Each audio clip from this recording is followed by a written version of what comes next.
మాజీ ముఖ్యమంత్రి శ్రీ వైఎస్ జగన్మోహన్ రెడ్డి గారు ప్రకాశం జిల్లాలోని మార్కాపురం నియోజకవర్గంలో గల పొదిలి పర్యటనకు వస్తున్నారని వారికి ఒక బహిరంగ లేఖ రాశారు.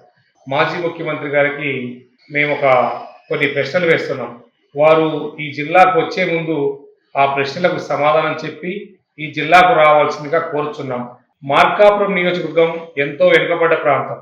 ఈ నియోజకవర్గం కేంద్రంగా జమ్మనపల్లి వద్ద గల వెలుగొండ ప్రాజెక్టు ఏదైతే డ్యామ్ ఉందో ఆ డ్యామ్ను నీళ్లు నింపకుండా, ఆ డ్యాంలో ఉన్నటువంటి ఈ వెలుగొండ ప్రాజెక్టును పూర్తి చేయకుండా వెనుకబడ్డటువంటి పశ్చిమ ప్రకాశాన్ని, ముఖ్యంగా ప్రకాశం, కడప, నెల్లూరు జిల్లాలోని 32 మండలాలు, సుమారుగా 16 నుంచి 20 లక్షల మంది ప్రజలకు 5 లక్షల ఎకరాలకు సాగునీరు అందించేటువంటి ప్రాజెక్టును పూర్తి చేయకుండానే జాతికి అంకితం చేసి ఈ ప్రాంత ప్రజలను, రైతులను అవమానించినందుకు ఈ జిల్లాకు వస్తున్నావా?